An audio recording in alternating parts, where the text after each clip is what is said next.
I'm James, and this is Producing Fun, a podcast about making games from a product perspective.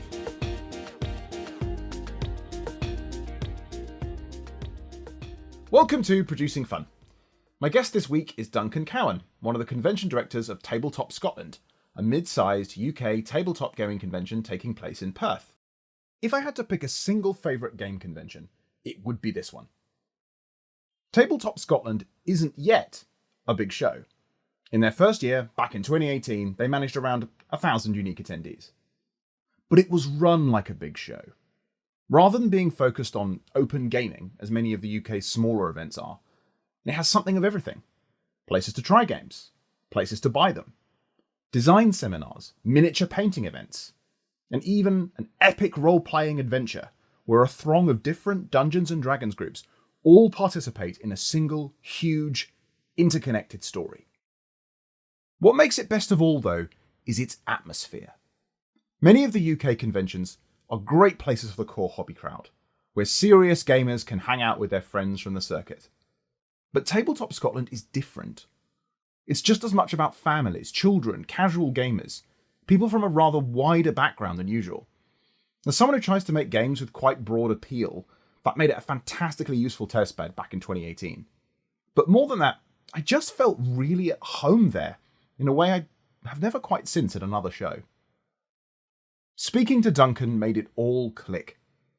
Unsurprisingly, fostering this incredibly welcoming, open and accessible atmosphere was a deliberate choice by the whole team. From the start, they wanted to make a show that would grow the hobby and reach out to people who don't even think of themselves as board gamers, let alone the kind of people that would attend a board game convention.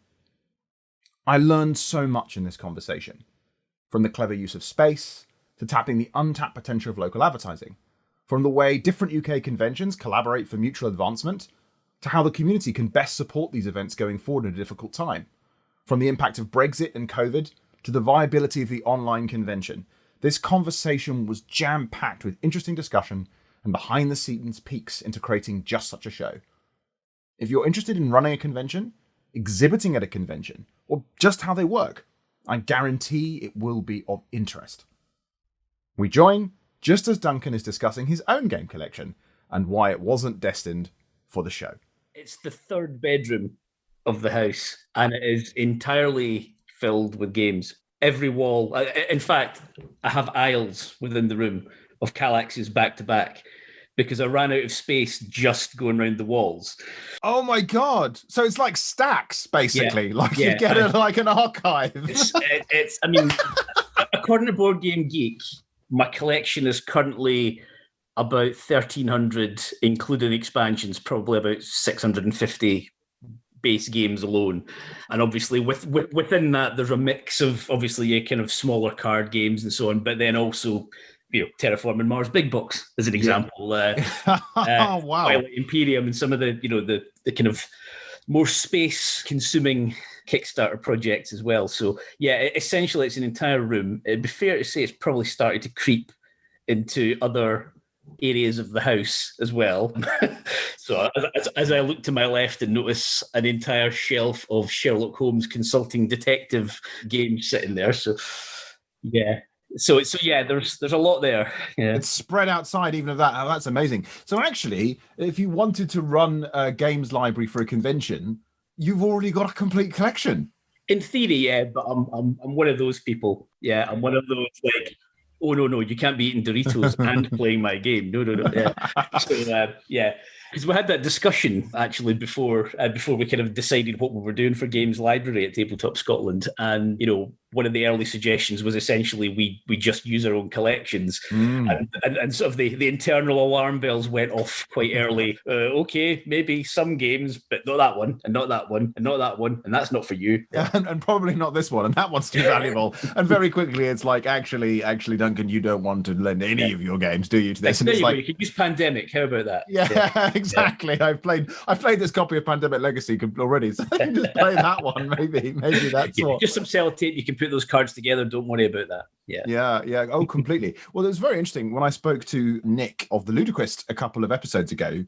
I think that's very much his approach was just to treat the stock of the cafe as just it's disposable. Yeah. You have to treat it as something that's ultimately just going to be destroyed. Yep. And especially anything that's like more accessible and family friendly, a child will destroy it at some point. So like, I think you can't really use your games like that, I think, to be honest, if you have any intention of keeping them. I think I probably take it too far the other way, in all fairness. But I think games that are intended. I mean, I listened to the episode with Nick, and I thought I was actually taken by quite how many similarities there were in his approach to, how he lays things out within Ludicrous to how we sort of laid things out within the convention initially in terms of that. Oh, interesting. I guess what you want is the stuff near the door is the less, I guess, the stuff that's not going to put people off and have them run into the hills if they're not dyed-in-the-wool gamers. So if you want families and if you want kind of, people new to gaming to stay longer, you are not going to put an 18xx game on a table right at the front door of a convention, whereas the people who are going to be interested in that will go to the back corner of a convention hall, for that experience. So actually what Nick was saying was actually ringing true with a lot of the decisions that we made in terms of which areas of a convention hall you put the family-friendly stuff, the kids' games, where you put the gateway sort of area, where you put playtesting, where you put the retail area, and then where you put the stuff that, people are basically just going to want to go and get out of the way of everyone else to play their complex games in the far corner. Yeah. Oh, that's really interesting. So, I mean, because I think this is exactly the kind of thing that anyone who's curious about how kind of conventions are organized, as probably often users of conventions, but not people who necessarily have the experience of running them, of exactly the kind of thing. It must be quite interesting to work out, like, how exactly do you plan out the shape of it? Because you have this just, even Tabletop Scotland, which is not the biggest convention, but also by no means the smallest convention around, you've got a lot of space, right? I think in year 2, you had 2 halls at the Perth Convention Centre, as I understand it. Totally. So the venue that we use, the Dewar Centre in Perth, essentially it has 2 large halls. It's got lots of other little spaces around the sides of that and, an upstairs area and balconies and whatever, but 2 large halls, which when they're not being used for conventions like ours, one is a curling rink. So it's generally right on it. And the other is an indoor bowling hall. So in year 1, we took only half the space because really we didn't know what the appetite was going to be, what was the demand for a convention of this style and size and duration in Scotland. So we only took one of the 2 halls. The second year we expanded into the second hall as well, which was, kind of testament to how well year 1 had gone.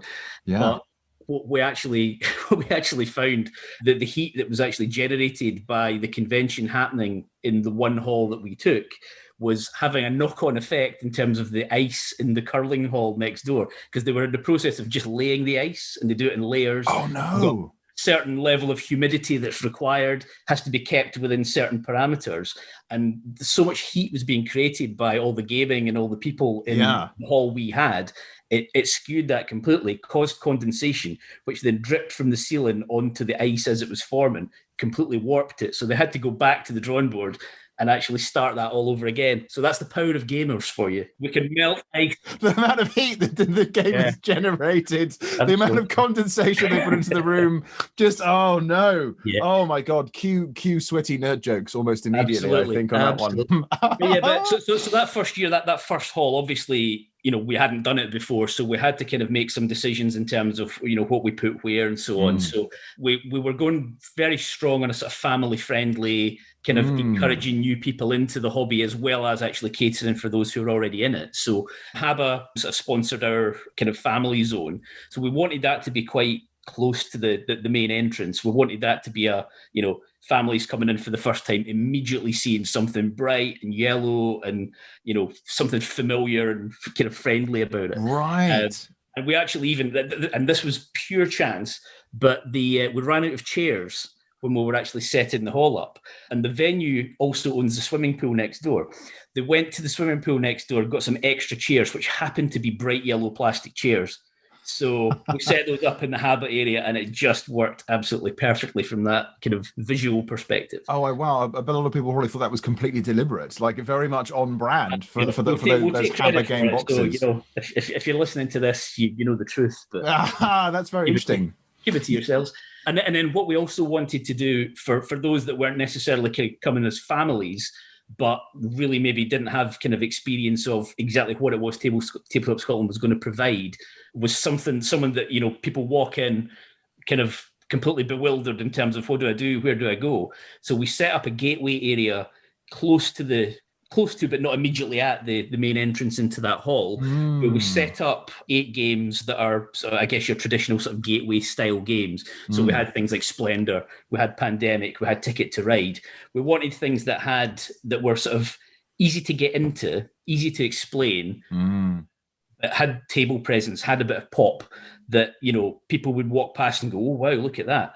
And sort of bring them in. And we really overdid it in terms of the volunteers on that area. We had pretty much 1 volunteer per 2 games happening, so that essentially they could sit down with people, talk them through how the game works, play a couple of rounds with them, and then sort of back off and let them continue the game themselves, and then go on to the next table to teach another game to someone else. It was kind of a risk to do that, but I think it definitely sort of paid off. Well, that must have been a lot of staffing relative, right? To just being able to do that, to having just 1 person per 2 games. Yeah. I mean, I know running demos on stands like that. It's a very intensive exercise. Yeah, no, absolutely. And, you know, it's about the right people as well. I mean, you know, conventions just cannot function without volunteers. And 1 volunteer is not the same as another volunteer. So some people, their forte is shifting tables and chairs, and they're brilliant at it. And they've got that kind of logistic element to it, just off pat. But there may be some people who are less comfortable either kind of handling cash or being sort of front of house and having that sort of, you know, direct interaction with attendees as they come in. So it's actually being able to not just say, great, we've got a list of 20 people or 30 people who want to volunteer. It's actually scratching the surface and finding out what are your strengths, what are you familiar with? Are you the type of person who is going to be at ease with essentially opening up a cold conversation with someone as they walk in to a convention for the first time in their life, and not put them off and attract them to, you know, try something that they maybe wouldn't have tried at this gateway table or in the Haba zone or whatever it might be. So, you know, there's a particular skill set that we were looking for those people that were going to staff the gateway section. So that's a completely different skill set, you know, being willing and prepared to shift huge numbers of tables and chairs around, and just having the patience, just getting all that stuff done and thinking about those logistics, and often in a tight space. As someone who used to run a volunteer organization, the thing I would ask you is that it must have been difficult, right, to find those people. It's hard enough to hire the right people when you've got money to pay people. But if they're volunteers, because there's not really enough money generated by the convention to actually have a fully paid team, how do you even go about doing that, about identifying those people then to do those jobs? I think probably year 1 differed from year 2 for that. So the first time that we did it, I mean, to a large extent, we sort of identified people that we knew who were our friends, or who were, you know, members of gaming clubs that we were in, or family members in a lot of cases. Dave, my fellow director, his 2 brothers were shoehorned into the library in both year 1 and 2. So essentially, we had a smaller number of volunteers in that first year that were essentially press ganged into it by virtue of knowing us as organizers.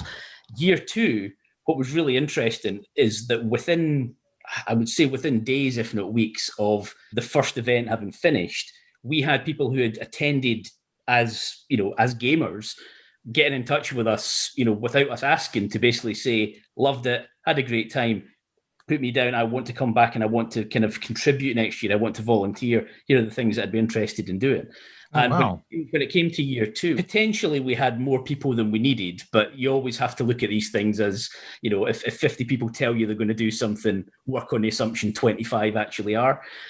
So there's always that little bit of kind of attrition of intention by the time it actually comes to the event. But certainly we had no shortage of people who were kind of volunteering themselves literally to come forward before we had even put out any sort of clarion call to ask for people. So, I mean, it gave us a sort of warm, fuzzy feeling that we'd obviously done something right in year 1, that people wanted not just to return in year 2, but actually so many wanted to be part of the event and actually kind of contribute to it as well. Yeah, I mean, as you say, I would say that exactly testament to that. The fact that before you even had to put a call out, I mean, even to put a call out and get a huge amount of response back would be a hugely positive sign. But if genuinely people actually were just prepared to offer those services before even knowing that it was definitely going to be a number 2, and how that would work. I mean, that makes a lot of sense to me. I mean, we've had this discussion, I know, before, but it really was one of the best conventions I've ever been to. and it was really, really fantastic. And so in some ways, it doesn't surprise me that people did that. And I think it's really interesting thinking about why that is. I've got some theories as to why I think Tabletop Scotland it was just such a good show back in 2018, which was obviously the first one, as well as your first year that I went to. But I'd really like to know, with a little bit of kind of self-analysis from you, your thoughts as to why it was so successful and why did it go down so well as a convention? Well, I mean, I think, as you know, having been to a number, I think every convention's kind of got its own character and its own sort of sense of what it does. You've got the bigger trade shows, you've got the ones that are more, it's all about the gaming, and there's not really a kind of a retail or a trade element. There are some that are really playtest events to a large extent, some that focus on a particular type of game to another. And I think if I look at Tabletop Scotland in terms of what we intended it to be in year one, and I think it sort of was, the demography of the convention attendees was a little different than you would find in, even in Aircon, which was really one of the things we were aiming for, in that you had a greater mix, I think, of, there's a greater gender balance, I think, at Tabletop. That's interesting. I've seen in a lot. And I think there was also potentially the family element of it. I mean, some of our probably best targeted advertising budget was at a local magazine, which is distributed to all schools and libraries in and around the Perth area.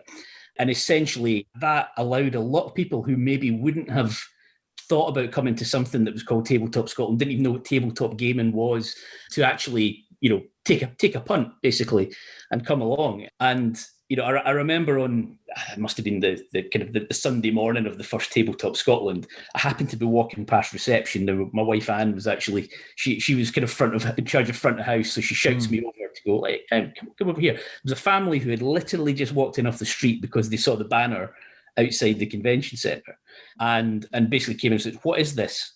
What am I doing?" And I thought, well, rather than me just standing and giving them the chapter and verse, well, here's what tabletop gaming is, and I said, right, come with me. So this was like mother, father, and like two kids of about maybe 7, 8 years old.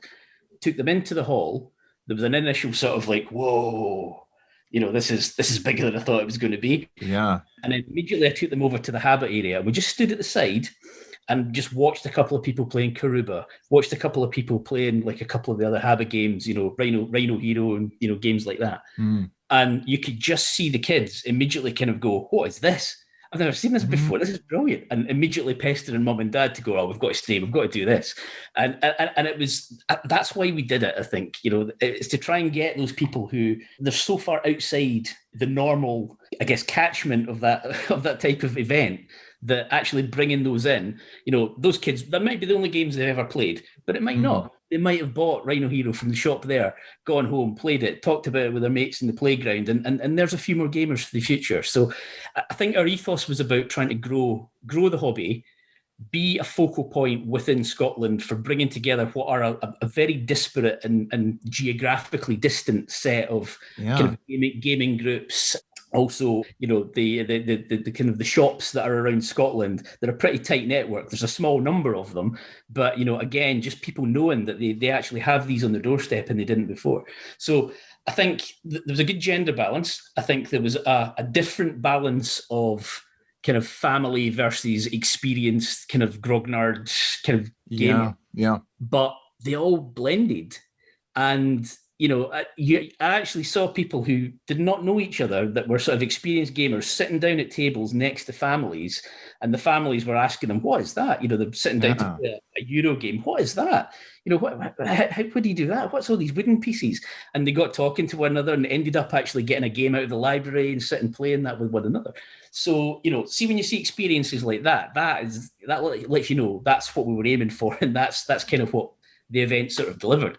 And I know from having spoken to you after the event as well, that, when you were playtesting Magnate there, and I think you had some kids, kind of part of some of those playtest groups, which potentially gave you a slightly different view on how people approach the decisions in the game sometimes compared to what you've maybe been used to before. Oh, totally. I mean, I think for me, there's this really interesting question about the family kind of atmosphere. And I think it's more than just it's like attendance. I would say it's atmosphere was something I really noticed. It's so fascinating to hear that you actually advertised in kind of local media, right? Because this element is so completely gone from lots of what we think about board games. You think, well, this is this ultra niche thing. It's something that all the nerds are into, and the nerds will find each other on the internet and they'll meet up.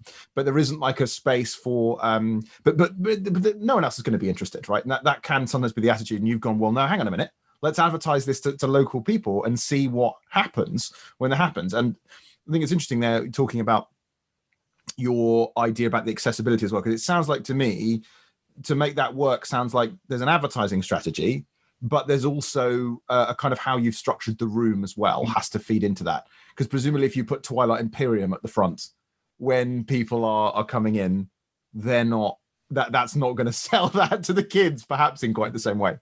Absolutely. I mean, I think one of the things that we did in year 2 that you won't have seen because you didn't make it to year 2, sadly, but we had the Mayday game Walk the Plank, which you may be aware of. So yeah.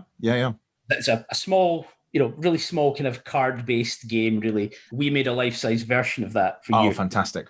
So we had like a big ship and we had bits of plank to take away and we had a big kraken on the floor and all the rest of it. And basically, John, one of our fellow directors as well, he basically said, if we did that and nothing else, it was worth it. Because we had people get together in teams of 4. They didn't know each other in some cases before they got together in these teams. And basically we had giant cards, one person pulling the cards. The noise coming from that corner was brilliant. I'm sure some of the people sitting playing their 18xx games maybe weren't so keen on it. But again, from an atmosphere perspective, everyone was looking over going, oh, what's happening over there? And I think that's what a convention gives you that just a game day doesn't. You want to experience something that you wouldn't be able to just do by, putting a game down the table and playing it with your mates. You could, if you want that, you can just book any church hall in the country and that's what you get. A convention has to give you something over and above that. Now, whether that's access to, it's very interesting. You wouldn't have access to anywhere else, whether that's being able to try out a new game that's either not hit the market yet, it's in development, or something that is hard to get hold of, or whether it's bringing by, or whether it's, any of the different types of zones that we've set up. These aren't necessarily things that, you could get every day of the week. And that's what makes, you've got to give someone a reason to pay their 10 quid or their 15 quid to come along to a convention. But, for a lot of people that I've spoken to, it's about meeting up with people that they've not met up with all year, or the only conventions, for example. And that's a big reason for a lot of people. Well, just to say that strikes me that's probably one of the big motivations, particularly behind a show like Aircon. I think it's so interesting you mentioned that as an inspiration, because obviously we did that as well on the kind of campaign trail for Magnate. We went to Aircon, and it was absolutely brilliant place to meet loads of people who are already kind of quite big in the hobby space. Like I met loads of really cool people, lots of reviewers and people like that who were just hanging out, having a good time playing games. But it had a very, very different atmosphere to something like Tabletop Scotland, as you said, because it did seem very much more like it's about getting together just to play lots of playthings. It's very open gaming focused. I mean, very deliberately. It's not like that's an accident in terms of the design of the show. But yeah, that seems like that's very, very different to kind of what you were trying to. Yeah, no, absolutely. I mean, I've got to say, like Aircon, as I said, it was very much sort of the inspiration for kind of what we were sort of aiming for in year 1. And Mark and Ben have been absolutely brilliant in terms of kind of support and advice for us when we were initially kind of setting things up, and actually have supported in terms of some of the tech as well that we've kind of introduced in terms of the library and the bringing by and so on as well. Oh, really? Like you share technology with Aircon as well? Yeah. So we've sort of collaborated on that. And I've got to say that same point as well, that UK Games Expo, the amount of support they give conventions like Aircon and like Tabletop Scotland is fantastic. There's a number of things that we were able to do in year 1 and year 2 that financially would have probably been beyond us had we not had support in terms of, the loan of kit. So even just things like cafe barriers, printing for roll-up banners and so on. Things like that you don't necessarily think about because they're just background dressing from an attendee perspective, but actually they make a difference in terms of the visibility of, splitting out different areas of a hall, for example. UK Games Expo are very, very proactive in terms of supporting like local shows around the rest of the UK, because it's a two-way street. They promote us, it helps us increase potential attendance, but actually, speaking to Richard and Tony, basically there are people who live in Birmingham who are gamers who don't know that UK Games Expo happens in Birmingham. every year. Wow. Yeah. And so you make assumptions all the time that, oh, well, it's the biggest show, so everyone knows about it. Yeah. Actually, you don't. So actually having UK Games Expo, I guess, advertised across, Tabletop Scotland and Aircon kind of merchandise and the program and so on, it helps them massively as well as us. And having a strong network of good quality conventions across the UK helps everyone. And it helps this hobby to grow and to reach new people and to kind of make sure that, we're still going to have conventions in 5, 10, 15 years time. Yeah. That's really interesting. That's fascinating. So I don't think I'd realised the extent to which there was that level of support. The thing I've always noticed, of course, is the lanyards, because you get the UK Games Expo lanyards. As an attendee, you're like, aha, there's some kind of cross promotion going on here, but actually not to that extent. So when you said they sort of printed things like the banners, so they were paying for the printing of banner materials and things like that. Yes. So I mean, it's essentially, we kind of work with them in advance to essentially look at what our requirements would be, even things like technology. So obviously, you're running a games library, you're running a bring and buy. If we're doing that in a kind of technological way, as opposed to literally just pen and paper, which we did in year one, and that sounds like a nightmare, to be completely honest. It was a nightmare. But actually, you need that kit. So actually just having, barcode printers, scanners, laptops to operate everything from, that kit, if we were going to have to fork out ourselves for that, that's a huge cost for us to have to absorb, particularly in the early years of a convention. So being able to borrow that sort of equipment from UK Games Expo, use it, and allow us to kind of grow our convention, and ideally to the point where we no longer potentially need to borrow that kit from them, because we've grown to a point where we can be kind of self-sustaining as a convention. But you need help to get there in the first place, and having that level of support from a convention of their size is absolutely fantastic. And beyond the kind of the actual physical stuff and the financial savings, the advice is absolutely invaluable. So, a number of conversations we've had with Richard and Tony, with Mark and Ben from the Aircon side of things as well, about things that they did wrong in the early days, or things that they would have done differently if they could go back, really massively helped us to essentially skip a few steps. I've been going to every Aircon since the one that was in Mark's house with 20 of his friends. I've been at everyone since that point. Seen it grow from a church hall in Bradford, with a retailer, all the way up to what it is now. Taking up however many different floors of the convention centre in Harrogate. It's like, is it about, if I'm right in saying, just because I think it's maybe useful for the listener to understand some of the scale of these conventions. So Aircon, that's about 5,000 attendees, the 4,000 or 5,000? Is that I don't know what they had last time. So I think if you're looking at kind of turnstile, as in like through the door every day, I think you're probably about 5,000. There were certainly over sort of 2,000, 2,500 unique attendees for Aircon. Right. To put that in sort of context, our first year at Tabletop Scotland, we had just over 1,000 unique attendees, it blew our minds. Second year, we managed to grow that to over 1,500 unique attendees. Wow. Which is why we could manage to have the 2 halls. Yeah. But yeah, when we were first initially trying to look at things, we had a sort of a kind of gold, silver, bronze sort of plan. If we only sell 300 tickets, here's what Tabletop Scotland looks like. If we only sell, 500 tickets, here's what Scotland looks like. If we sell 600, here's what it looks like. And 600 was our sort of, that's a great result point. And we ended up with over 1,000.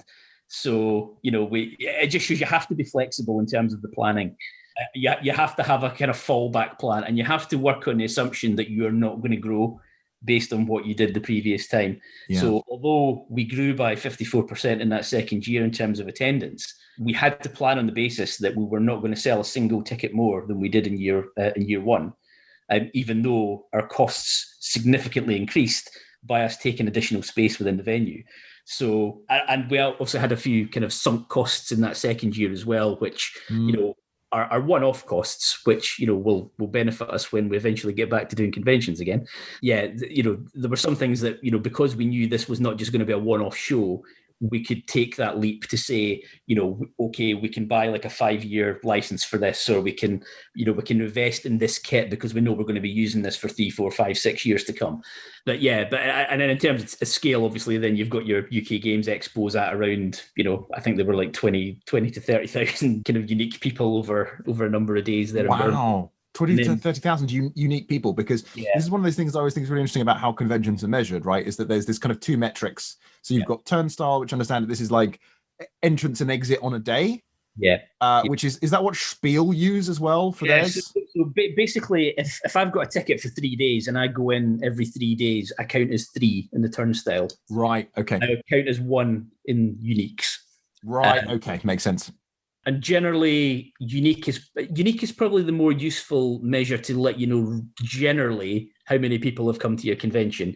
Turnstile has its uses though, because a turnstile figure will allow you to know who's come back, and will allow you to know how many people have maybe bought a ticket for one day and then upgraded to come back for the next day. Ah, interesting. So quite useful for you internally to kind of work out, okay, is the convention hitting the mark? Is it making people want to come back for multiple days? Absolutely. And it's a blend of who's coming for Saturday only, who's coming for Sunday only, who's there for the entire weekend, who has bought a ticket for Saturday only but then upgraded it to a full weekend ticket because they've enjoyed themselves on the Saturday. So these types of things will kind of show us what we're doing right, and also what point of a weekend is the right time to target certain activities. So if you wanted something that is maybe going to attract more people in, don't necessarily do it at a time when you're already going to be busy. Try and find a time where actually you've got a bit of a lag, and actually if you put something on that's going to kind of attract more people to come for that thing, you have a more, I guess you have a flatter sort of curve. Right, yeah. And, you've not got the peaks and troughs of activity. Saturday's always going to be busier than Sunday, but Sunday doesn't have to be kind of, hangover morning and then, people moving around in the afternoon. If you have the right things on at the right time to attract the right people, then you'll have a busy enough buzz over the entire event. So that presents another interesting question for me about how you plan those events out. And because you're obviously, another aspect of your show is that you seem to have quite a few things where there are like set piece things going on. So for example, you mentioned the Walk the Plank life-size version of this game, something like that. So how do you go about planning those then? You said that it's obviously you can see the effect of them somewhat in the turnstile data, but how are you then planning that out? So I guess there's a few factors to it. So I guess probably the first thing to say is that kind of our convention is not purely a board gaming convention. We try to kind of keep many different elements of the tabletop hobby as we can. So this is why it's Tabletop Scotland, not, for example, Board Game Scotland. Exactly. Exactly. And role playing is a significant part of that. So Dave, the other director that I've not spoken about so far, he basically is really into his role playing. So of the four of us who are sort of the directors, there's really, each of us are into everything, but we all have our own particular bit of the focus. So for me, it's the board game element of it. Dave is really a role player at heart. John is a war gamer, which is probably the one area of the tabletop hobby that we've sort of struggled to sort of integrate fully so far. Oh, interesting. Why do you think that is, out of interest?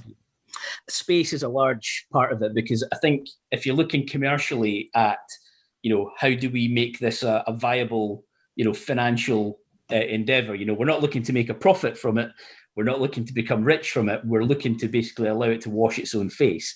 And if you have got the size of table that you need to have a game of Warhammer 40k or, Age of Sigmar or something like that with two people around that table. I see. Yeah. How much has that space generated versus how much does that space cost us? As opposed to if you have, 8 people at 2 different tables playing Euro games there's 8 people for the same amount of space. So it can come down to a fairly brutal kind of commercial decision. Now, whether we stay in the same venue we're in just now forever or not, or whether we are able to sort of move elsewhere and sort of have additional space, I think that then opens up more opportunities in terms of the wargaming part of the hobby. Yeah. But, we've had, talking about the events, we've had, a Warhammer Underworld event a couple of times. Oh, right, yeah. Games Workshop. It's a kind of adventure, kind of more board game from memory. I've never played it. It's really kind of 2-player, small-scale skirmish. Okay, makes sense. Kind of teams of 5 miniatures against teams of 5 miniatures, card-based play, plays relatively quickly. And so John, who I mentioned, who's, particularly into the wargaming part of the hobby, he had a number of contacts at Games Workshop who he'd spoke to. So we actually had a grand clash, the first and only ever grand clash that's happened in Scotland for this event.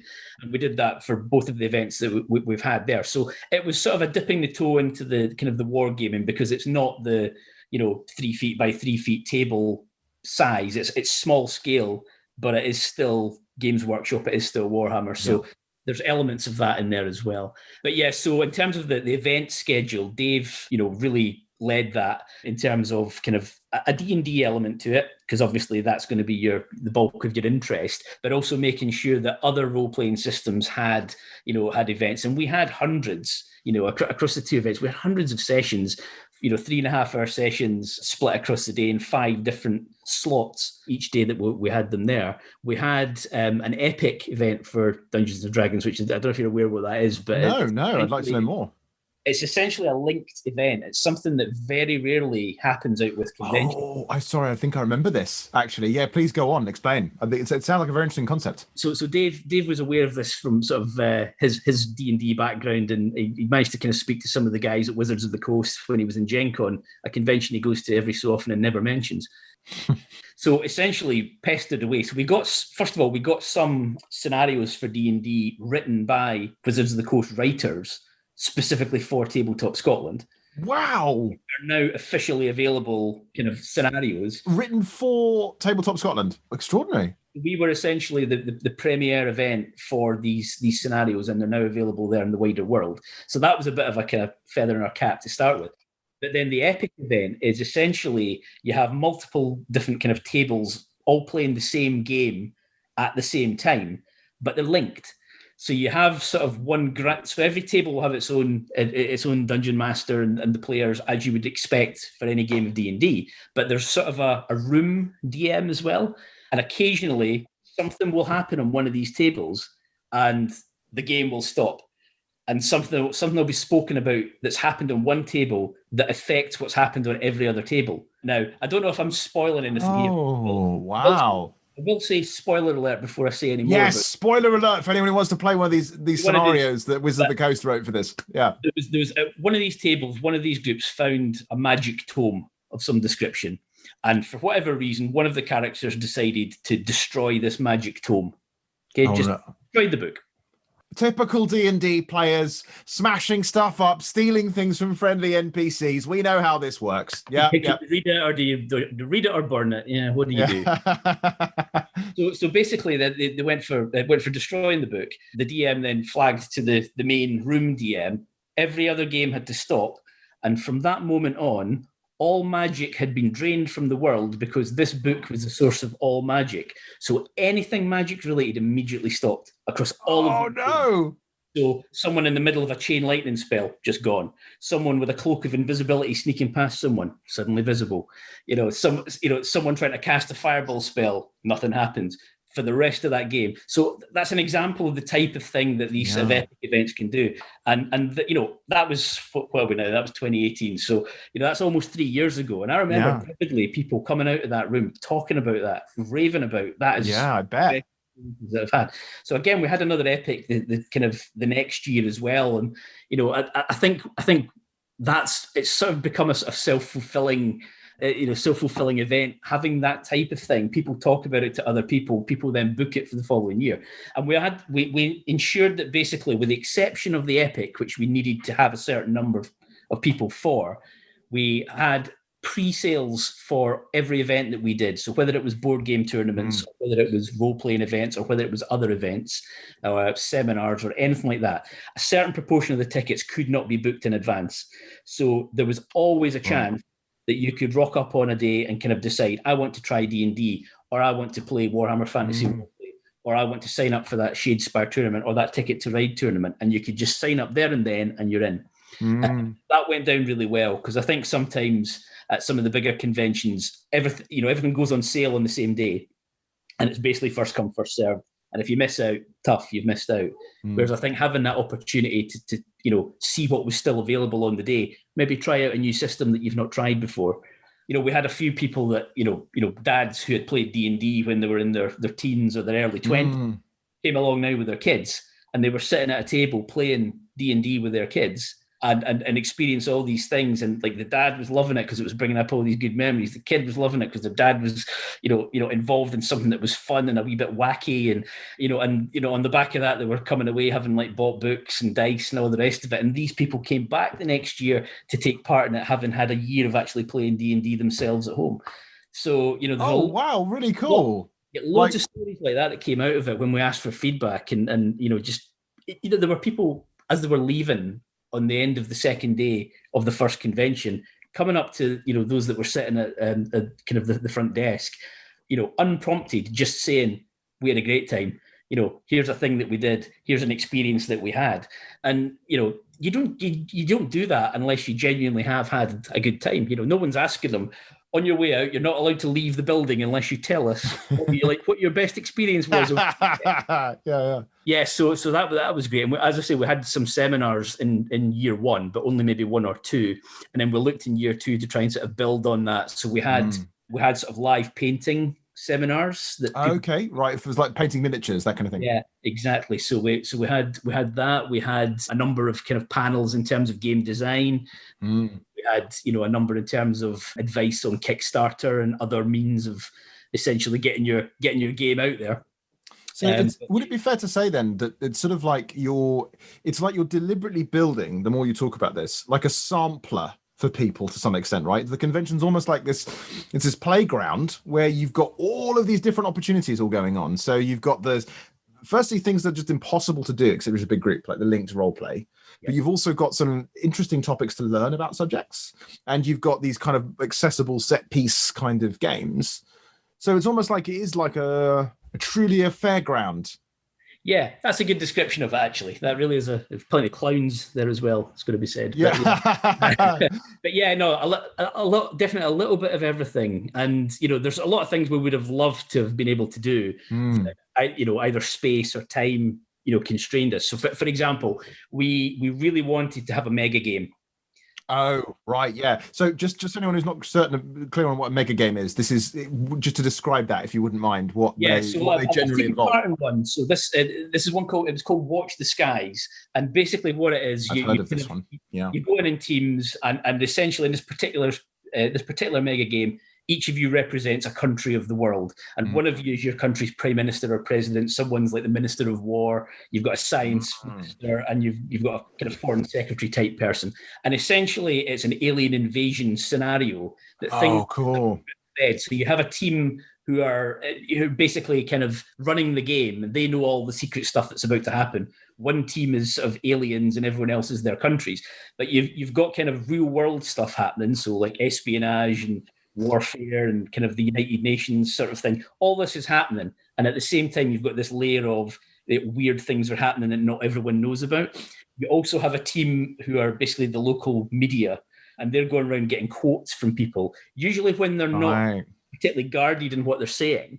So the person could just say, like, who do you think was responsible for selling out humanity badly to the aliens? And the UK people will probably go, "Oh, it'll be the French." Next thing you know, they've printed out today's newspaper with "UK blames French for such and such," and then that gets distributed around the entire place. So there's not really a winner and a loser. It's just a really good experience that's completely different from anything that I've really kind of participated in before. It sounds to me like it's almost like a gigantic role-playing experience. Effectively. It is.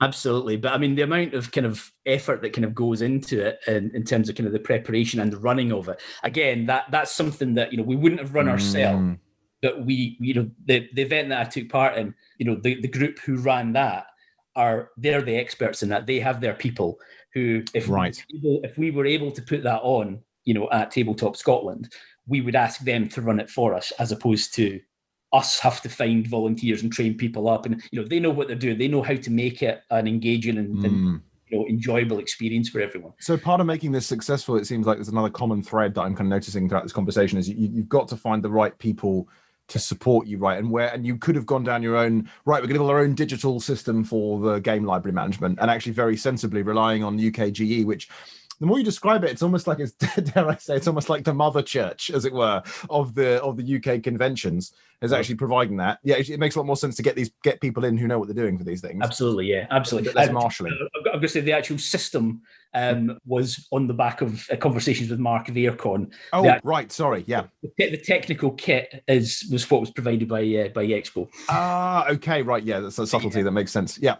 Yeah. So as you say, it's the people to do the particular different parts. So, essentially get the experts who know what they're doing to run that part of it. So space was really the main reason why we couldn't have that mega game. We could have found a corner of one of the halls to do it in, but an echoey space in a hall is not the perfect environment for an experience like that. You would ideally want a separate room that, is off the beaten track, essentially, in order to do that. Do you think we're going to potentially see that then in, well, hopefully, Tabletop Scotland 2022? Would that be might happen? Yeah, it's one of several things in the mix. Absolutely, right. Several things in the mix. But there's a lot of things that would have to fall by the wayside in order for that to happen. But it's definitely, it's not like we want to just continually always do the same things. We want to kind of rotate around a little bit and have some things in. I mean, one of the things we introduced in the second year was a Starship simulator. Oh, interesting. So obviously, UK Games Expo have had a Starship bridge simulator, where essentially you've got a captain's chair, you've got various different stations with the screen, you've got the big monitor, big screen at the front, and essentially everyone is part of that crew. And there's various scenarios and they're run and so on. And basically it was Nigel and Sarah Kennington of One Free Elephant. Right. Nigel also kind of works with Edinburgh College, so it was essentially Edinburgh College and One Free Elephant who were running that for us. And to be honest, we could have sold out spaces on that for a week. They were one of the most popular sessions that we've had, and it's, again, for them, it's a lot of effort for them to run it, because there's a lot of kit, there's a lot of kind of technical expertise required in that, and also it was the hottest weekend of Scottish history, I think, when we had Tabletop Scotland 2019. Yeah, 10 degrees. Oh, I was gonna say, what was that? 10 degrees? Yeah, exactly. They were stuck in a room with all the windows shut. Everything was kind of covered in kind of black cloth. It was a roasting hot room. We had fans everywhere, and it was still roasting. But they were at that every session. There was 5 sessions over the weekend with a full crew in every single time, with debriefings and so on. So yeah, they did a fantastic job. And again, that's something that we didn't do in year 1 that we found a way to do in year 2. But yeah, so yeah, back to your point in terms of a little kind of sampler of everything. Yeah. So I mean, you have seminars, you have role playing. We had tournaments for board games. We had the pandemic survival. An official qualifier. Yes. I remember that. Essentially, everyone in pairs playing a game of Pandemic at the same time, but there is only one deck of cards, which it was myself that actually ran that particular tournament. Oh, I didn't realize that's how it worked. Oh, so everyone's working against the same deck. Yeah. So the only things that are different in the game are the decisions you make in terms of where you go, which disease. Very clever. But it's the same cities that are being infected everywhere. So essentially, it's last team standing wins. And we had we had one final only in the first year. The second year, we did 2 semi-finals and a final. And the winner of that goes through to the final at UK Games Expo. And then the winner of that gets through to the World Final, which mystery destination. So it's been in the Netherlands, it's been in the US, it's been in Spain. So essentially, wherever there's been a special edition of Pandemic, they've held a world championship. Right, yeah. It always makes you think of like those Hollywood movies where there's the plucky underdogs are going to make it through to regionals and then on to nationals. Exactly. And that kind of thing is really interesting. Oh, wow. I find this very compelling. You clearly have a kind of a really clear vision for this. So, and this accessibility point, I find really interesting, because it seems like decisions you've taken around making this sample that everyone can kind of enjoy. It's very easy to get new people into. You've deliberately advertised to kind of local people, not just your kind of core hobby nerds. How do we go further? My question to you is like, what do you see as like, how do you drive accessibility even further? Are there people that still not reaching? Like, how do you go about expanding the kind of board game franchise, so to speak, almost to more people? It's a fair point. So I mean, as you say, the geeks will find the geeks. The true hardcore of the hobby will find its way to us at some point. The family element is something we obviously have to work a little bit harder to kind of bring in. Disability is something that we kind of thought long and hard around. So I don't know if you remember from the year you were there were quite big spaces between a lot of the tables. Yeah. And, so there was, clearly like a 1.5 meter space between chair backs in rows of tables. And that was a very conscious decision. We could have packed those tables in much tighter and potentially had more people in. And but we wanted for it to feel like a more kind of spacious environment to play games. people will bump into each other and want to stand and talk, we don't want to block areas that, people potentially in wheelchairs might want to get through, or people with any other kind of, mobility issues, So we wanted to make sure that it was as inclusive an event from that perspective as possible. That, obviously the venue had certain physical restrictions that would prevent, wheelchairs going into certain areas, but we always tried to make sure we had a sort of a workaround for that, for example. Right, makes sense. Actually, one of the things we were a bit disappointed with potentially in the first year was the quality of the wheelchair ramps. So as I mentioned, the hall we had was a bowling hall. So the actual floor of the convention centre was actually slightly sunken from the level that you would walk into the room from. So only about 6 inches or a foot or so. Yeah. So we needed to have, a means for wheelchairs to go down. And they technically did provide ramps, but I would argue that they weren't necessarily fit for purpose in terms of kind of how sturdy they were and so on. So that was part of our feedback to the venue, was around, look, if we're going to be continuing to come back and sort of bringing this crowd in here year after year, we really need you to think about these things a little bit more, and we need you to kind of, ensure that what we ask for is sort of provided from that perspective. So obviously a venue over 2 floors as well. So there was a lift to allow for sort of the food and drink areas upstairs. Did I mention we had a bar? Yep. Yeah. That was something that we early on in day one, we, discovered they were storing some, food boxes and things like that outside the lift doors upstairs. And well, that's no good, is it? What's accessibility lifts so that people get upstairs there if they have to punch their way through packets of quavers to get to the room they want to be in. So we looked from that perspective. One of the other things that we tried very hard to do in the second year was look at the makeup of our panels for seminars.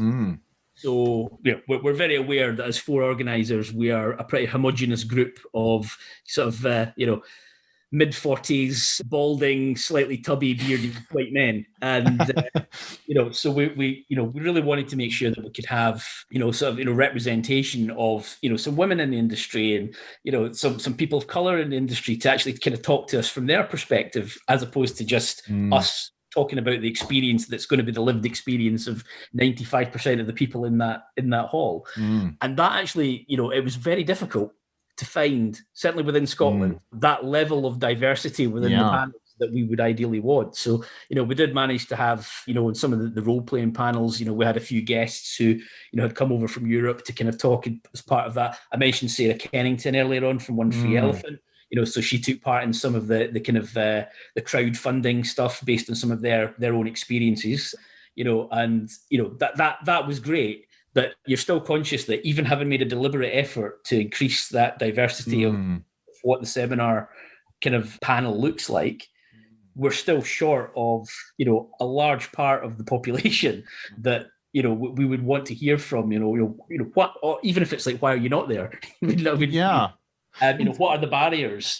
Admittedly, Scotland is, 98, probably 98% a white country, but, there's still, 2% of people who live up here, and there's a lot of people who don't live here who will want to come to Tabletop Scotland, and we want to kind of make it as inclusive an environment as we possibly can.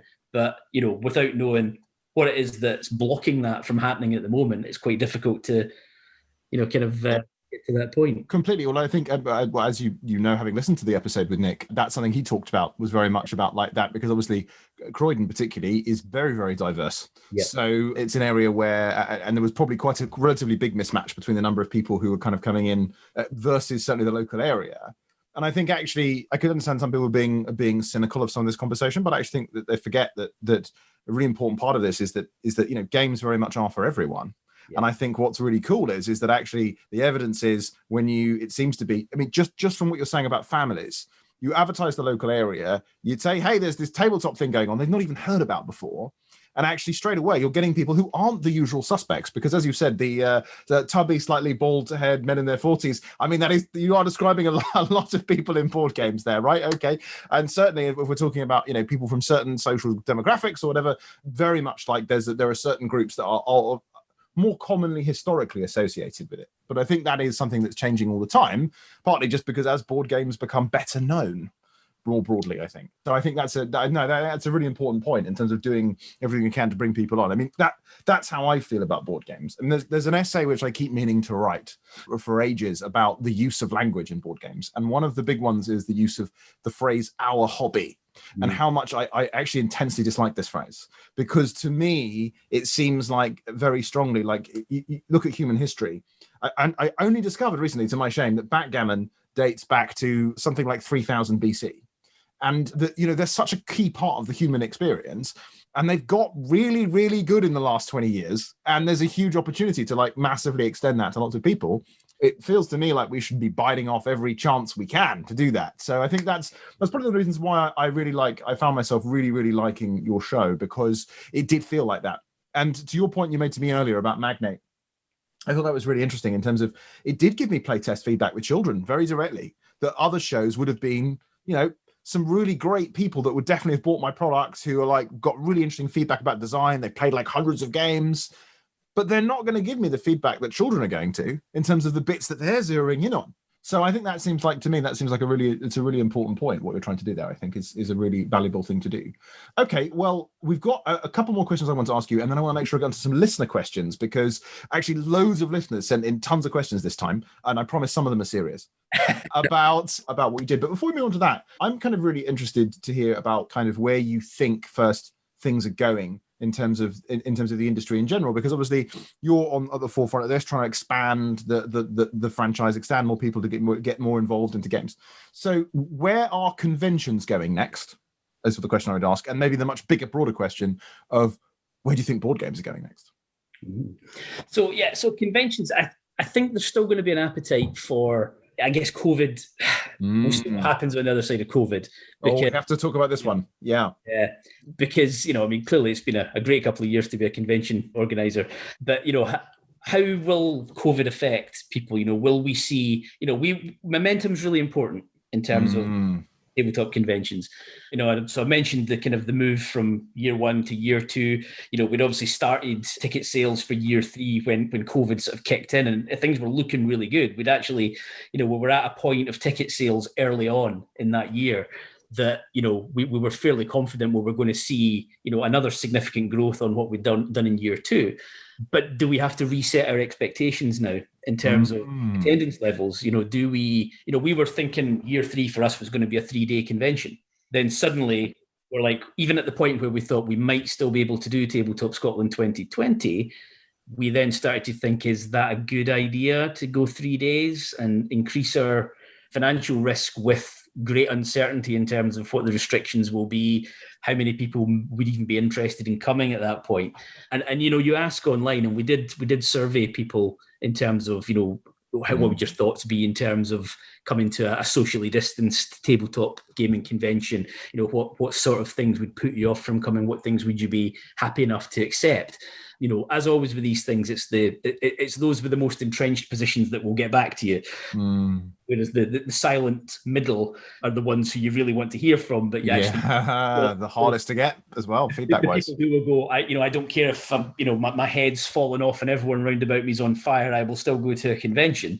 And then at the other side of things, you have those that are, look, I'm too nervous about this just now. Maybe in a year, maybe in 2 years, but certainly not now. And, do we have to plan on the basis of kind of flat attendance for a couple of years? Do we have to plan on the basis of a reduced attendance potentially, for a year or two, and then build back up from that point? It's interesting to look at what UK Games Expo are going to have to do this year. So obviously their event is later in the summer than it would normally be. And obviously there's a restriction in terms of the capacity of the venue. They don't have the Hilton Hotel element of it this year, which they would normally have. And obviously they've got the potential barrier to entry of, testing and so on to get into the venue. So, obviously they're going to take a significant hit in terms of their attendance level this year, but they'll probably be looking over the next couple of years to build back up to the point they were at the last physical convention they held, as opposed to expecting that they'll grow from that point, because you're still going to have that nervousness, understandably, from a lot of people. I think you may find more people would visit as a day trip as opposed to necessarily encamp themselves for a 2 or 3 day convention. Are people willing to go as far for those things? How many we'd still think nothing of, going to Essen for, 3-4 days. Would people go from Kent to Tabletop Scotland as they do? Would people go from Scotland to Kent as we have done? It's a long trip for something that, if you have concerns about, it changes the kind of maths in people's head, right? About like overall as a proposition, even if it's something where it's not that someone is particularly frightened of it, but just that they're thinking, when you add up all the things. And I guess this classic, what's I guess technically a collective action problem, which is that if other people suspect other people might not go, maybe they're less likely to go, which compounds, obviously. It's a fair point. That's an absolutely fair point. But yeah, but I mean, I think, some tabletop conventions are probably slightly better placed than others for this type of kind of post-COVID environment. So, we've talked about different types of convention. Probably the larger ones with the larger convention centres are the ones with the biggest risks financially. You probably find there's, kind of 2 or 3 year deals. There's probably penalties for things being reduced at the last minute and things like that. Well, that's interesting. It's a bit different. You're a lot more flexible, Yeah, it's an interesting question. So one of the listener questions, Oliver was asking this. He was sort of asking two things, I guess. If it's an international convention, which touches on the point of like where the Tabletop Scotland attendees are from, because obviously I don't live in Scotland, but I very much was very keen to come to the first one, which I think is interesting to touch on. Firstly, what the impact of the reduction in international visitors is. Probably, I'm guessing, less of a problem for you than, say, for example, for UKGE, and certainly less of a problem than for Essen. And then also, how do you insure yourself against it? Because I think he's thinking partly also financially, like that is a bit of a problem, right? Yeah, I mean, I'll answer the second question first. So in terms of insurance, to be honest, it's just one of those annoying costs that you just have to take a bath on and just accept that you can't run an event without that. And if you, I think we got a quote early on in COVID for what our insurance would be relative to what we'd had before. And it was virtually double. In fact, actually, it was more than double. And that was with a kind of loyalty discount as well. So, the insurance industry doesn't really know what it's doing with it at this moment in time either. But, as an organizer of these events, if you want to insure yourself for every potential outcome, you have to just pay whatever shop around, obviously. But if that's what the industry is telling you, that's what you have to pay to insure against this type of cancellation, then sadly, very sadly, that's what you got to do. But I mean, again, it comes back to every convention is different, and every venue is different as well. And we've been really lucky. I mean, it took a long time to find the Jurors Centre, but we've been really lucky because that venue really works with us. We've all great that they wanted us there. And I mean, at the end of the day, I think we're the most profitable event they have ever held, because what they're used to is sort of, trade shows and model railway shows where people come along for an hour and a half, maybe grab a cup of tea, have a sandwich, and then off they go. Whereas tabletop gaming crowds will turn up at 9 o'clock on day one and they're there till midnight, and then they'll turn up at 9 o'clock on day two and they're there till midnight. And they eat and they drink and they spend money. And, we are good for them, they are good for us. And very flexible and so on. And actually, when it comes to the contractual arrangements, they've actually been quite flexible in that as well with us. That's great. Yeah. So, I mean, we've had to kind of, change things both in year one and year two between what we originally kind of asked for and what we ultimately needed. And the level of flexibility they've shown with us, allowed us to do all these sorts of things. Whereas, potentially if you're, I don't know how it works with a venue like the NEC or, the Mesa in Essen or whatever it is, but I would imagine the T's and C's of that are pretty watertight in terms of any changes having a financial cost. So again, it's down to how good that relationship is with your venue in the first instance. Forgot the first part of the question again. That was around just about the international visitors. The international element. Yeah. It's a difficult one to answer because obviously we've not put on an event since either COVID or Brexit, for that matter. But that's very interesting you asked that because that's another question that Ian had. Was this one about how Brexit affects exhibitors as well? Yeah. So I think so. We were starting to have some conversations with some of our exhibitors around Brexit and how that might complicate things slightly before COVID happened. So, we have a small number of kind of international exhibitors and, from Ireland and, some from mainland Europe. But, we were having conversations around how it was going to work in terms of, stock being moved across the borders and things. And because we just didn't know at that point, essentially we were penciling things in, but, being really flexible in terms of, look, if this turns out to be completely impractical because of cost or because of, what things look like at the border, because we just don't know that, then, we'll take a decision on that. I mean, I think, given what I've just said about flexibility of our venue, I think we'd be quite cheeky if we were inflexible in turn with our exhibitor. Yeah. And I think one of the things that we've always sort of prided ourselves on is being quite easy to work with and quite easy to deal with. In terms of kind of that exhibitor side of things. So we've always had, a good bit of come and go. We've been really clear about what our costs are. We've been, really upfront in terms of options. So, for exhibitor stands, for example, for us, we've never charged extra for tables and chairs and so on. We essentially include at our cost whatever is required in terms of tables and chairs for the space that you've bought. Yeah. Which I know a lot of other conventions sort of, you buy the space and then you buy the tables and then you buy the chairs and you buy the access to electricity and you buy the right for Wi-Fi. And a modular approach. We just basically said, look, our cost per square meter is including anything you require in terms of furniture, power, Wi-Fi, that type of stuff. So again, it's that level of flexibility of tell us what you need and we'll do it if we can, basically. Yeah. Makes sense. But yeah, so in terms of kind of COVID impact, in terms of Brexit impact, we've not seen that because we've not actually held an event since kind of those have sort of come to light. But I would imagine from a retailer point of view, or from an exhibitor point of view, it would be more of an issue than it would from an attendee and a visitor point of view. Certainly the last event that we did have, which again, bear in mind is pre-COVID. We had North American attendees. We had people from Australia, New Zealand. Really? International? A lot of people from kind of mainland Europe. We had some people from European retailers and publishers who came as guests with a view to sort of scoping out, is this a convention that they're coming to? Because you don't know, do you? I mean, if you're sitting in Germany and some random guy going, "Hey, we're Tabletop Scotland," you don't know what it is. But if you're going on holiday to Scotland anyway, why not kind of check it out, right? The convention. So definitely got a lot of kind of positive kind of noise from that type of thing. But again, as with everything else, it's how does Brexit actually shake down? Because I don't think even now we're anywhere close to knowing what the kind of final shape of how that UK kind of interaction is going to look. So more painful seems to be the only the only certainty, but as you said, exactly how it will look, very difficult to know. This raised, I think, an interesting question that Alex had just on this note.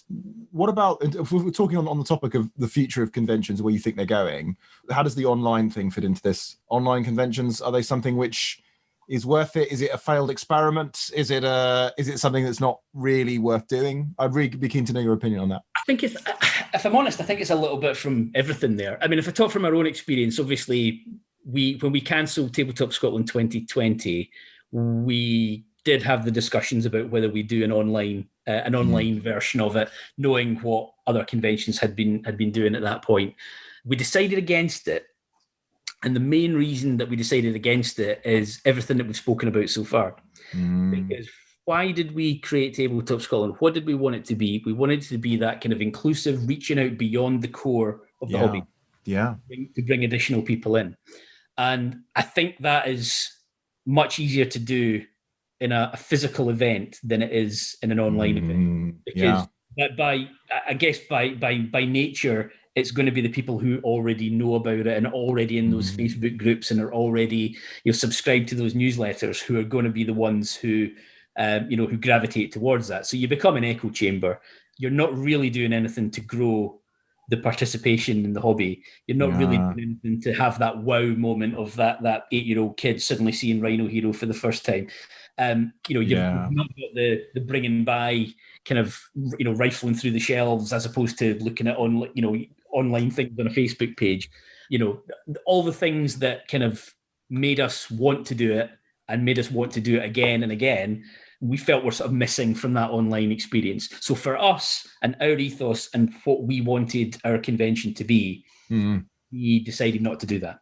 I should say that Dave did start an offshoot convention, specifically role-playing focus, because I think that's one of the things through lockdown, that actually RPGs online massively exploded, and it's been a really positive thing from a role-playing perspective. So Dave started a sort of a splinter convention, if you like, with a few others called Albacon.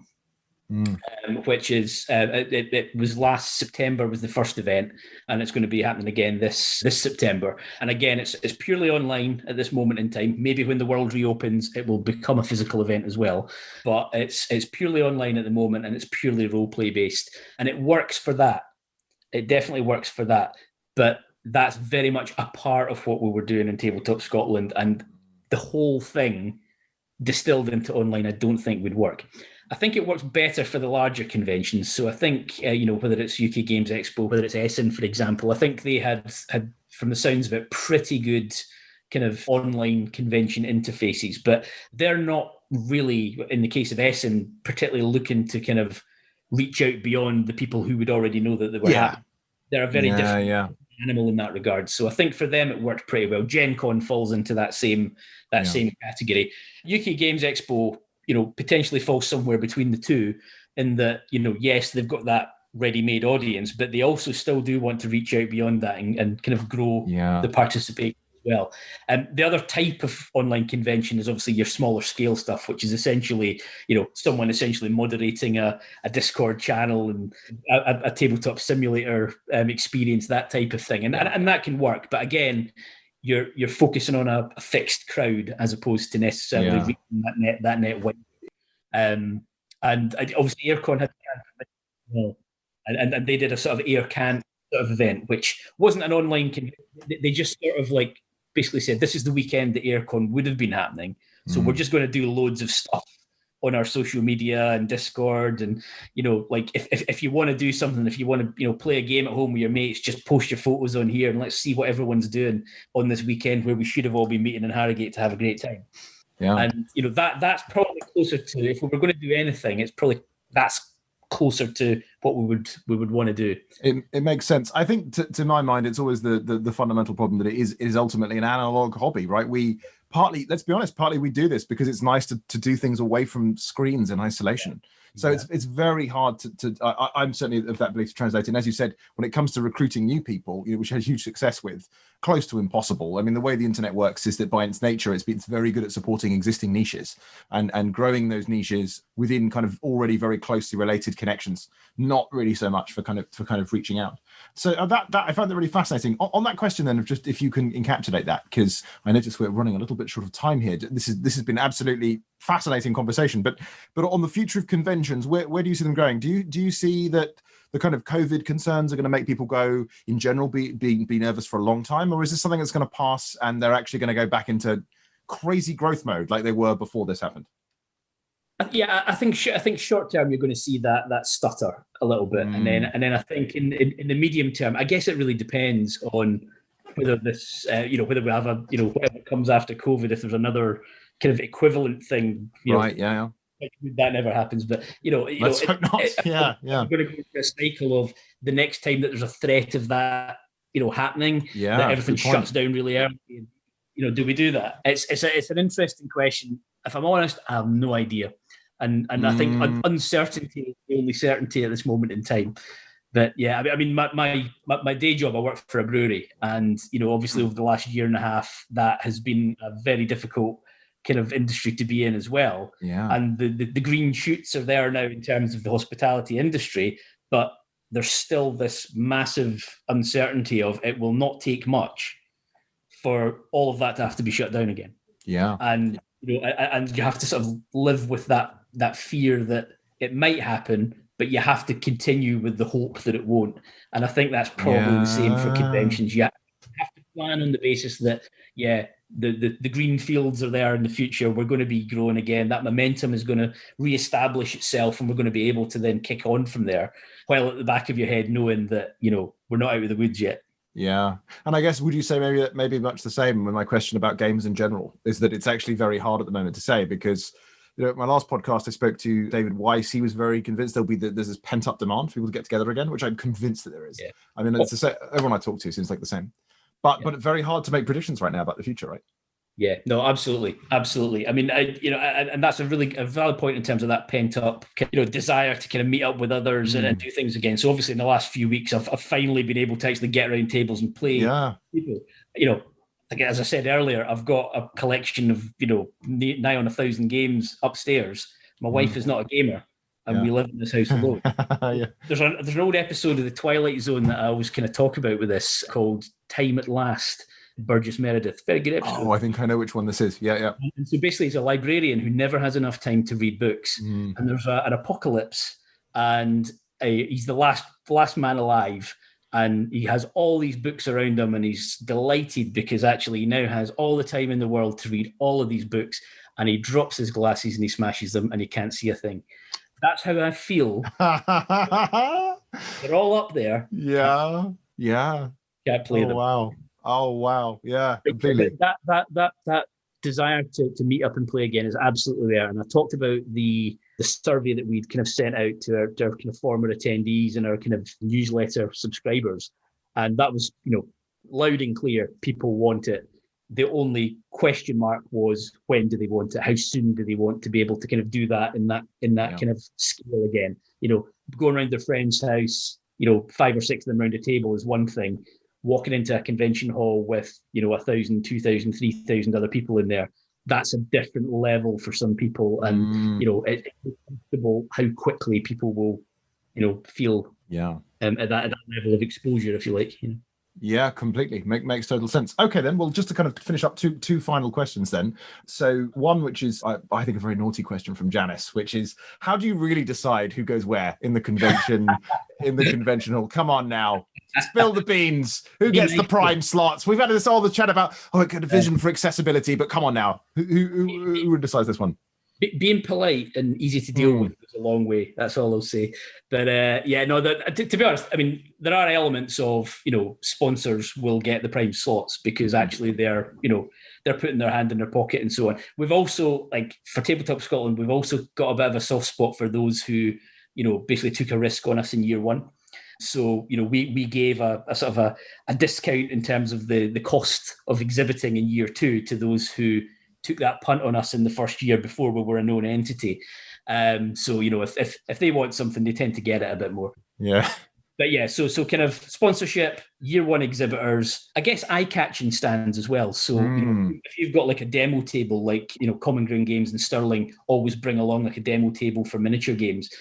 That's the sort of thing that you want visible so that people are going to be attracted to it and spend a bit of time there as well. So it's trying to get that mix as well. You don't want all of your kind of makers in one area and then all of your kind of publishers another. You want a good mix so that you're walking from someone demoing a game and then next it's someone making, dice tower, and then it's an artist at the next table. You want that kind of mix of stuff as opposed to having an artist row and all the stuff with miniatures is up the back corner. Actually, you want to encourage people to walk around. And in the second year when we had the 2 halls, there's a wall between the 2 halls and 3 doors, and we made sure we put the retail area in the middle of the 2 halls. Oh, nice. In order to get from one hall to the other, you had to walk through the retail area, and you're passing stuff that you maybe would have not seen otherwise, and that seemed to go down quite well from a public. I can imagine. Yeah, I can imagine that would work really well. Yeah. Oh, great. Oh, fantastic. And then the kind of the last of the question I have this week is from Oliver, who asks, what can we as the community do to support UK conventions? Attend would be the obvious answer to that question. But I also think, and sort of seriously, one of the challenges that we always have is knowing exactly how many people are going to turn up. And the earlier that we can have tickets purchased, the better idea we have. Oh, that's interesting. The shape of what we can do. If everyone's leaving it to the last minute to buy their ticket and then show up on the door, there's a chance that you might not get in, and if it's a particularly popular year. And secondly, we might have been able to put a better show on or allow more space for something or set up a room differently if we knew in advance that our ticket sales were at X level compared to Y level the year before. So yeah, pre-sales is a massive thing, and I think any kind of convention would like to have as much intel in terms of who's coming as far in advance as possible.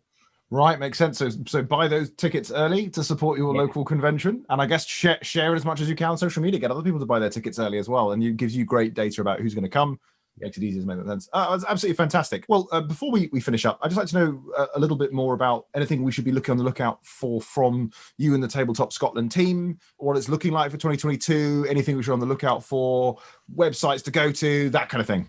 Absolutely. Well, the first thing I'd like to say is I'd love to be able to give you the dates for Tabletop Scotland 2022, but at the moment our venue can't guarantee dates because there's still a vaccination centre for COVID at the moment. So, okay, makes sense. Really know at what point that's going to end. So, as soon as we know, we expect it's going to be in one of the last 2 weekends in August 2022. Right. At the moment, that's as much as we can kind of say, but nothing's actually booked in yet.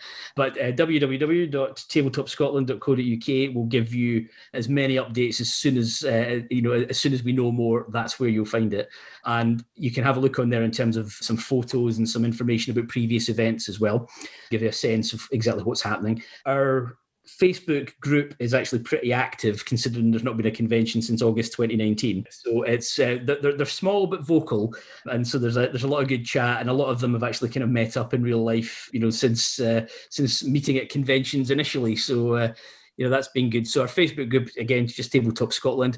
Our Twitter page is @Tabletop Scot, and we're Tabletop Scot on Instagram as well, which I have nothing to do with because photography and me just not, not good bedfellows.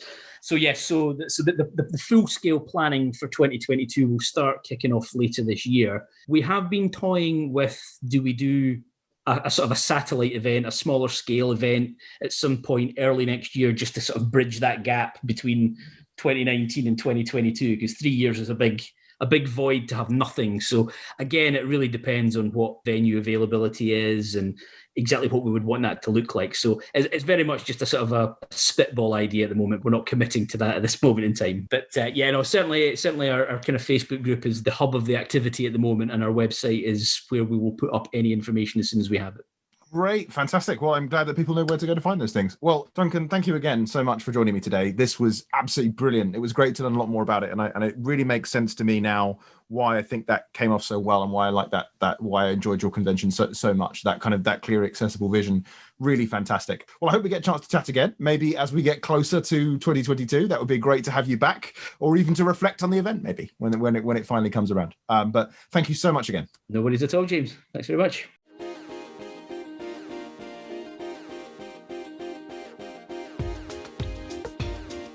Producing Fun is produced by Naylor Games. If you enjoyed the show, follow us on Spotify, Stitcher, or other major podcasting platforms. Remember, Producing Fun is also a product, and it thrives on feedback. So please leave a review wherever possible, or simply send me your feedback directly. You can message me on Twitter @NaylorJames, or write me an email, james@naylorgames.com. Until next time.